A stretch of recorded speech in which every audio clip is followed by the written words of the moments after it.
position in second place by 16 seconds over the Aston Martin.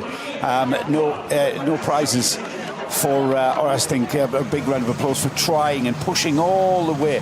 But we had Bertolotti pushing to keep that gap. He fully understood that there was a penalty in the air, and he kept pushing. And great race, great podium that. Jens Klingmann is going to bring this awesome BMW M3 Touring 24H home in 5th position overall. It runs as an SPX category car, but behind the Engel Mercedes, the Bortolotti Lamborghini, the Drudy Aston Martin and Dries Van Tooy in his BMW, Jens Klingmann makes it 2 BMWs in the top 5. And you can hear the reaction of the fans that have been following its conquest of this race for Jens Klingmann and others in car number 81. And the word from BMW at the moment is that it's very much a one-off appearance after that April Fool in 2025. But now, just a little over 12 months later, the car is finishing in the top 5 for Klingmann, for Ugo de Wilde, for Conor De Filippi and for Neil Verhagen. Still trying to get to grips with precisely what happened on that final run down the Dottinger Hoor. So Bortolotti's run through was clear. Then a car had broken down on the grass verge to driver's left on the latter portion of the Dottinger Hoor, delaying the Aston Martin.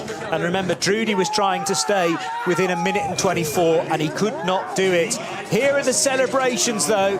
Maro Engel knows how this feels, but he's got to think back 10 years ago when he shared with Ben Schneider and Adam Christodoulou and Manuel Metzger 3 different co-drivers, this time in Mercedes number 80, as Lucas Stoltz, Fabian Schiller and Maxime Martin join the finishing driver Engel on the bonnet of the car. And the celebrations at Winwood and particularly at AMG Mercedes are going to continue into the night. And you do have to feel, though it's the best result for Aston Martin yet thus far in the Nürburgring 24 hours, you've got to say, pipped at the post. I mean, they nearly had that one in the bag. The slow zone on the Dottinger Hoor cost them second place overall. But also, bear in mind, they had the first retirement of the race. They lost the sister car, number 35, after just 3 laps. So they'd almost recovered a great result. It is still a great result, but for this crew, up on the, well, oh dear, near injury for Maxime Martin, nearly falls off the roof of the winning car. In the background of the shot, you'll see Marco Bortolotti, I'm sure, popping out of his Lamborghini. He had one job to do in those closing laps, Joe, and that was just not lose a nanosecond. And here, coming to halt in 3rd place overall, the Aston Martin. And we saw just how close to the limit he was in that Lamborghini, the car slithering underneath him. But he got the job done. He kept on the track. It's so easy to lose it on a damn track on slick tyres, but Marco Bortolotti, very experienced driver, and he was able to do the job. We've come to expect an exciting Nürburgring 24 hours. Racing over 24 hours is usually as exciting as this. We've had some amazing grandstand finishes, certain reference there for people of a certain age. But I've still got to reflect back on the first 6 hours. Was probably the most bonkers first 6 hours of a 24-hour race I've ever seen. The rate of incident was just quite ridiculous. If you put that to a producer for a drama or a fictional race script, the producer would fire it back at you and say, no, that's not realistic, it's never going to happen like that. It was like there was a sniper. He goes, I'll take out half of the top 10, which they precisely did in the opening hours of the race. 5 of the top 10 starters hit trouble.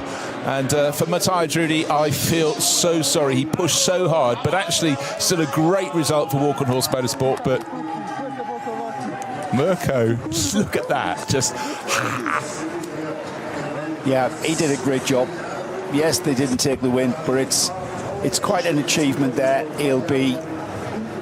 They've got to be happy with that, though, surely. They've got to be. They can't be disgruntled with that. I mean, considering how long this race has been, and to be as close as that and pushing as hard as that after that amount of time, they've got to be satisfied with that. Remember that car at the end of the Grand Prix lap of the first lap of the race, was having to come into pit lane with a punctured tyre. Luca Engster was just electric on Friday in top qualifying 3 to post Lamborghini's first ever pole position in the history of this event. And he, along with Bortolotti and Patrick Niederhauser, I'd love to see Patrick's times as well through the course of the race. I think he did quite a lot of night running. Just the 3 drivers up against teams with 4 either side of them on the podium, but track time means, you know, because you're only cycling 3 drivers through, they're getting a lot more experience of the track and in lots of different conditions. But the thing is, we're not party to the soap opera going on behind that Lamborghini door. First time we've ever had a Lamborghini lockout on the front row of the grid here at the Nürburgring for this race. They had it. They knew they had the quickest race car around this racetrack. The quickest race car across 24 hours has been proved not to be the case. The way that the Winward team went about it with their Mercedes has proved to be the better winning formula, and they've actually won it. But the disappointment that I can kind of see in the body language of that Lamborghini team is perhaps that. Yeah, I mean, when your comeback drive starts after just, effectively 10 seconds after the start of the race, a contact, and you're chasing the whole way through, and then to have that chase to finish, in all honesty, I think they truly deserved that second place. But yes, it could have been victory, but victory did go to Mauro Engel and the gang in the 80 Winward Racing Mercedes. I've just spotted, as Mauro Engel was crossing the line, moments before he did reach the control line and the checkered flag, there was a BMW stopped on the start-finish straight that he had to avoid. Winward Racing and AMG were trying to get both of their cars in the photo as they crossed the line. But yeah, BMW that they've had to get by safely. And I don't quite know, it was probably waiting for the race leader maybe, so that it could finish its lap there and then. That might be looked at by the officials, because it wasn't ideal for Mauro Engel, nor Danny Juncadella, who'd been put back into the number 3 Verstappen Racing car to make sure that it gets a finish. And the 2 cars look like they finish 1-2. That's how they ran for so many hours overnight and into this morning, before that problem on the rear, which, did we ever establish whether that was a drive shaft on the 3 car or a suspension problem? Lack of power anyway going up the Klostertal and Kesselchen run and into the carousel. But that was the beauty of having another Winward Racing Mercedes running consistently with the number 3. One had a major problem, the other one was there to take the race lead and then stretch its legs over the chasing Lamborghini, Aston Martin, and the 2 BMWs, the M4 and the M3 Touring. And I think it's safe to say, Johnny, that GT3 Racing, the top class here, is alive and kicking. Look at the manufacturer variety at the top. Mercedes from Lamborghini, from Aston Martin, from BMW. BMW having a second bite at the cherry with the car that won SPX in 5th overall, because that was the Touring 24H. The best of the Porsches down in 6th, and a Ford Mustang in 7th. So several different makes, shapes of cars in the top 7 positions. Shall we have a look at the class leaders? Oh, indeed, they've turned into class winners, haven't they? Pretty much the whole field across the line now as we get towards our podium celebration here. So not far down the order, in 19th place, let me just confirm that, in 19th place overall is the Cup 2 class winner. It's the Black Falcon car, the number 900, that wins Cup 2.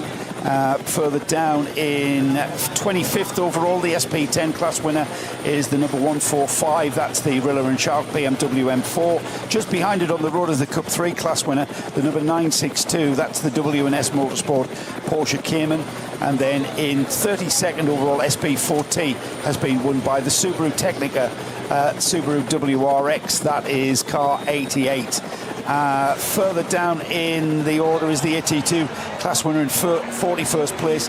That's the number 320. It's the Ford Motors Porsche 911 GT3 Cup car. And further down is 45th. Just going to do the overall. Just do the top 10, Joe, because the 80 Winward Racing Mercedes wins the race from the 84 Lamborghini, which was penalised at the flag by 1 minute and 24 seconds. But because the Aston Martin was delayed on the Dottinger Hoor, the 34 car still finishes in 3rd. Ahead of the 99 Rover Racing BMW, the 81 M3 Touring 24H car, so winning SPX, but in the top 5 overall. Ahead of, in 6th place, Lauren Heinrichs Porsche, the best placed 911 GT3R. Ford Mustang in the top 7, with Chris Mees closing that one out in number 67. The 54 Porsche from Dynamic GT. Then the 77 BMW M4 of Philip Eng to complete, and Dylan Pereira brought the Loesch Motorsport 48 Porsche to 10th position. And excellent news for all fans, Dacia, because the Logan has completed the 24 hours. It's just gone across the line. Car number 300, finishing in 120th position. So, Joe, you were taking us through the class winners, and if you're looking out for a particular car and enjoying our coverage in sound and vision, then look out for it on the graphics. But we want to make sure that those that have won categories get their rightful reward. So here's Joe with a bit more. Yeah, we're further down the order. 45th overall is our SP7 winner, Reiter Engineering's Porsche. Car 91 in the BMW class, the SRS team Sorg Rensport BMW M2. That is car 878. They were 46th overall. And then in the V2 Hecker, that's the rear-wheel drive, four-wheel drive VT2 class, car 552nd overall. That's the Adrenaline Motorsport BMW 330i. Just behind them on the road is the BMW M240i class winner. That's car 650. They're in 53rd overall. Another Adrenaline Motorsport team entry. That's, as I say, the BMW M240i version in that team. A little bit further down in 60th overall, the SP Pro winner is the Graceman Manthey Porsche, car 992. The SB3T class winner is in 62nd overall. That's car 370, the Audi TT. V6 has been won by the number 448. That's the Porsche Cayman S. That's in 63rd. Just behind them on the road is the VT2 front-wheel drive class. That's in 65th overall. That's the number 474 Volkswagen Golf GTI. We've got the AT1 class being won by the number 19 Max Kreuzer Racing Audi. Car 19 is in 68th overall. 69th overall, just behind it, is the 444, the V5 class winner, Adrenaline Motorsports Porsche Cayman. And then TCR being won by the Hyundai of the number 830. They're in 72nd overall. And BMW 325i class down in 79th overall. That is the number 100 BMW 325i. I think we've got one class left, Johnny, if I can find it. It is indeed SP4. They're in 104th place overall. It's car 152, and that's the BMW 325 CI. That's one more to go. That's the final class winner is in 124th place overall. It is the SP8 class winner, car 59, Dürr Motorsports McLaren, and that's pretty much rounds all of our class winners up. Thank you, Joe. Found another one. SP3. Be quick. Down in 150th, and that is the number 277 BMW, Michael Harris from Southampton, a British driver. Valkenhus Motorsport then finish in third position. Christian Krognes, Mattia Drudi, Nicky T and Felipe Fernandez Larza. The 84 trio finished second, but it is Winwood Racing. Here's the national anthem.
Maro Engel, Lucas Stoltz, Fabien Schiller and Maxime Martin are winners with AMG. The first time that this huge German manufacturer have taken victory in this massive German race for 10 years, when Maro Engel was also part of an otherwise different quartet. And that was quite a bit more dramatic, as I described in the final few laps of that final race, Bruce, because there was maybe the option for Hohenadel to slow down in 2016 and take the victory, but the problem was the pressure that Maro Engel was putting on him forced him onto an extra lap. I seem to remember that it was rather the wrong tyres for the lead car at the time, Christian Hohenadel, and even before the end of the Grand Prix section of the closing lap, Engel had managed to squeeze ahead. But that was arguably an even better result for AMG in 2016 because they finished first, second, third and fourth. If you can, you should. But this was a race cut from very, very different cloth. Through the night, into the light, we went with two Winward Racing Mercedes at the front, controlling proceedings, but I can't think of a more exciting finish for years. Just when it looks as though Lamborghini in second place had lost it to Aston Martin, how cruel could it be for Matteo Drudi? Just got to go on the Dottinger, three little twists and turns, start, finish straight. I've done the hard yards, we're going to take our best result in second. Slow zone. Loses that second place. Awful. It was very close, but that is Aston Martin's best ever finish in the Nürburgring 24 hours.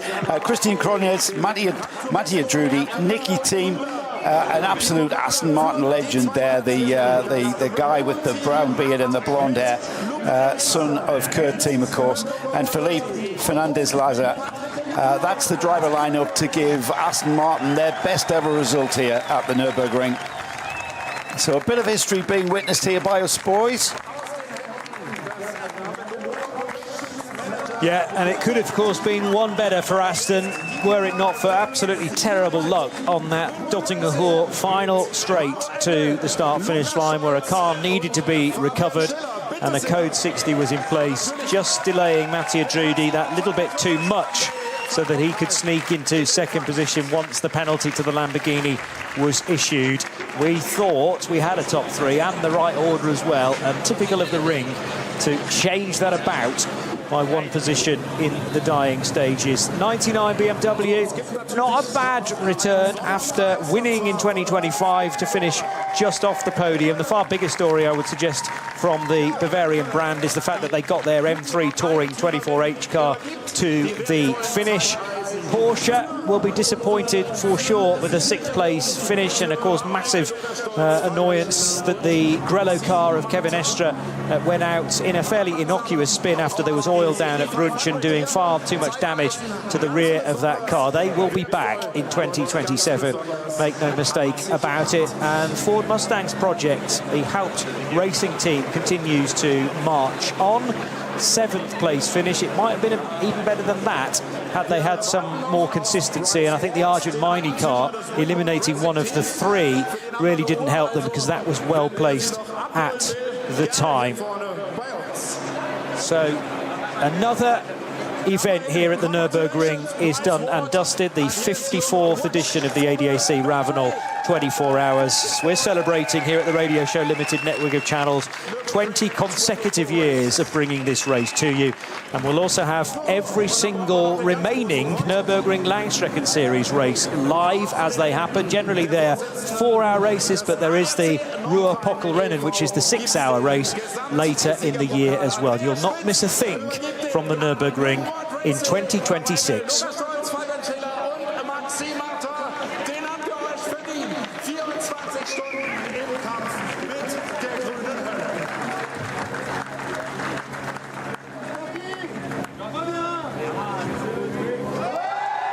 There it is, the lifting of the Nürburgring 24-hour trophy with Ravenel. And, well, they certainly chose the right sponsor for that car. It was the Ravenel car, after all, with an iconic livery. I can see that working perfectly for future models being sold down at the Tankstelle, Joe. Yeah. Might have to get that one in our collection. Yeah, get that one in the collection. Yeah, absolutely. It goes up high on the list, doesn't it, as a race winner?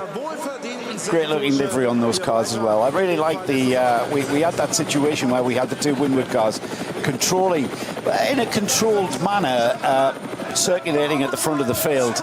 A little bit disappointing that number 3 wasn't able to run all the way to the flag. We would have had an inter-team battle between those two cars, I think, running to the flag. However, that car, did we confirm what the mechanical issue was with that? We suspected it might be a drive shaft or some sort of suspension issue on that. Was it left rear or right rear? I can't remember now. Right rear. Yeah, so that took the number 3 out. And celebrations all around it. Just off the podium, let's talk about the BMW M3 Touring. What started as an April Fool's joke at BMW with the fact that they were going to run an estate car turned into quite a run. They categorised it in the SPX class because it's not homologated for GT3. It ran to 5th place overall and really did push the major contenders at the front of the GT3 field. So round of applause, I think, to Jens Klingmann, who took the car across the line to 5th. Hugo de Wilde, Conor de Philippi and Neil Verhagen. They had quite a ball competitively in that estate BMW.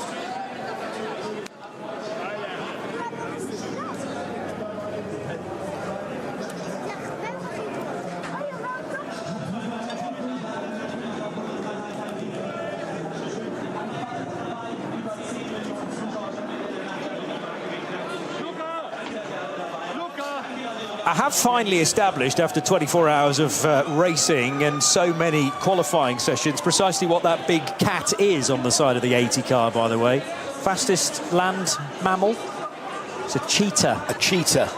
So the cheetah is a prominent Ravenol logo, and the face of the cheetah, well, the growl and the claws have been in the face of so many cars for the last 24 hours. It works so well with the dark blue and the gold livery. And I tell you what, if that cheetah is purring as it should be now, if you've ever heard a cheetah purr, it's about the loudest sound an animal produces when it's happy. Great creatures. But bad name for a race team, Cheetah Racing. Needs a bit of work, bit of PR polish. You don't want to be known as the team that. But you don't want to be known as the cheetah, do you? That's right. For other reasons. Different spelling, isn't it? Yeah, agreed. But you had the cheetah and the Red Bull in the same camp, and unfortunately for the two-horned variety, it just ran out of puff a little bit going up Klostertal and Kessel Shen with that rear failure, and that's just down to the amount of abuse sometimes that these cars take, the occasional glancing blow. I remember there was an issue with the Mercedes of old when Maxi Goertz was driving for that team and Raffaele Marciello, and Goertz had Marciello had a slight coming together down at the bottom of the hill at the Goodyear Carer, but it wasn't until the very next stint that finally something broke. So Valkenhorst Motorsport thought that they might be able to muscle a 3rd position away from the 84 Lamborghini Huracan once the penalty was issued for the Italian squad, or the German run squad, Team Abt, of course, but with the Italian car. However, that hold-up on the Dottinger Hohe means the Aston finishes 3rd, the Lamborghini 2nd, and the Cheetah smiling at the end of the weekend for Team Ravenol, and the AMG car number 80 crossing the line, despite the heart-in-mouth moment presented with a virtually stopped touring car on the main straight. But the fire in Maro Engel's belly was not going to be extinguished 10 years on from his victory at this place after a much shorter race, in actual fact. We reached 156 laps this year, which was only 6 shy of the distance record, which was set 3 years ago. And that was the famous year with the Fricadelli Racing Team taking victory with their Ferrari. It is another German marque that wins. 2023 was a standout in that respect. So we've had Audi, we've had BMW, we've had Mercedes winning in the last 3 years. Porsche due one. The last time they were victorious was 2021, but certainly Mercedes were the biggest overdue runners and absolutely destroying the rear Michelin tyres, Maro Engel. You're not allowed to do something like this at Le Mans. The donuts, very conveniently, in the AMG arena, right in front of that Mercedes grandstand, but I think it's actively encouraged at somewhere like this. I think it's laid for that very reason, not just for runoff purposes. Yeah, true enough.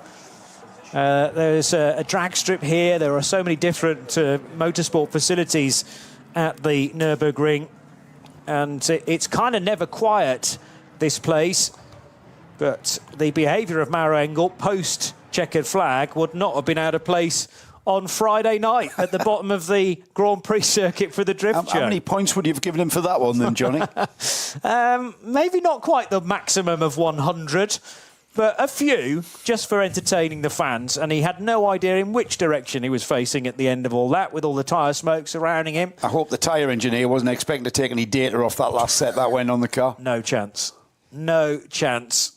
Well, the rain didn't ease off for the final hour. We did get that small weather system blowing through and presenting initially a problem on the Grand Prix track, and then in the higher places of Klostertal and Kesselchen. Another one in the books then. We'll be celebrating a more round figure next year with the 55th edition of the ADAC Ravenel 24 Hours. But as I mentioned, there are many more meetings in the Nürburgring Langstrecken series to come in 2026, and we will have all of those dates moving forward.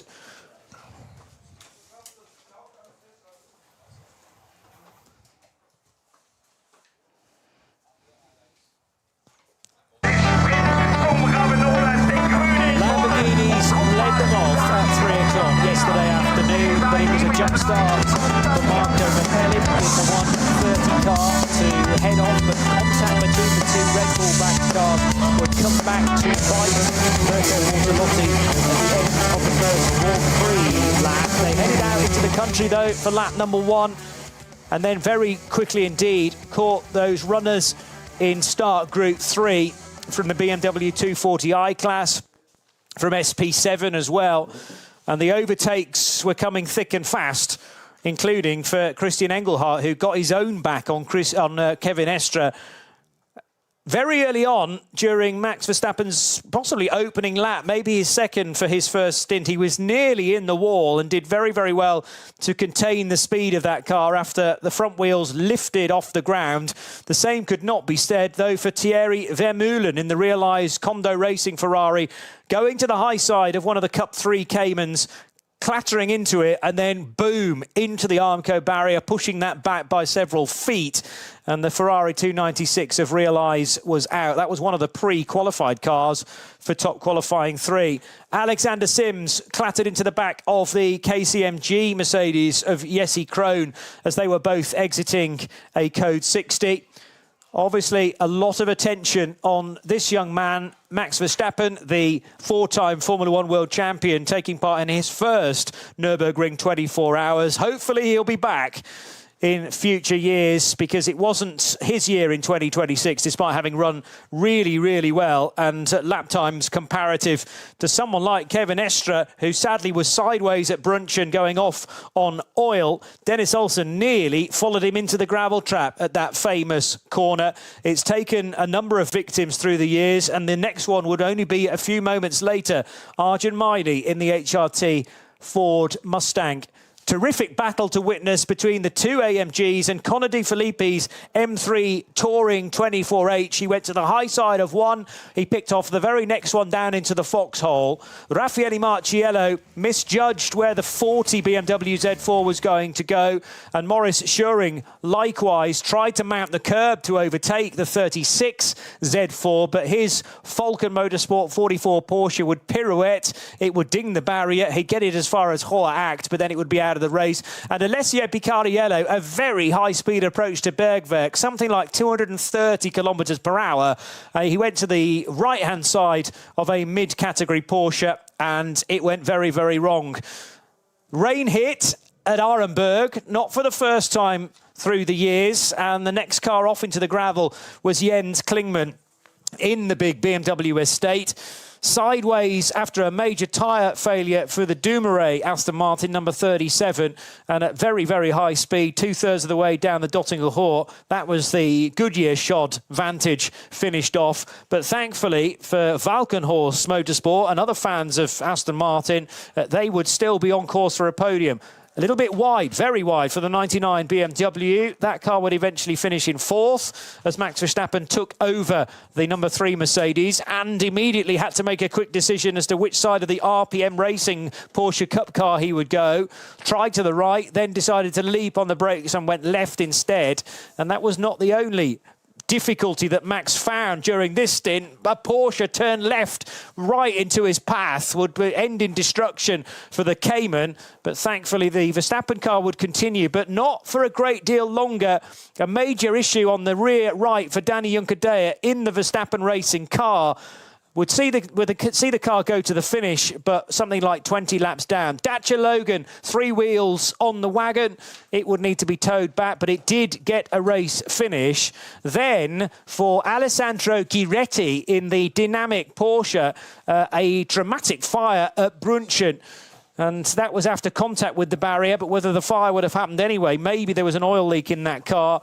84 Lamborghini, given a penalty late on, it decided not to serve that in the race, and instead it was added to the race time, which might have given second place to Aston Martin, were they not delayed for the final time down the Dottinger Hoor. So Aston finished third, Lamborghini do finish second from pole position. That's the Team Apt crew going crazy at that news. But after a 10-year wait, AMG are back on the top step of the podium here at the Nürburgring 24 hours with Ravenol, and it's the Ravenol-sponsored car that takes victory.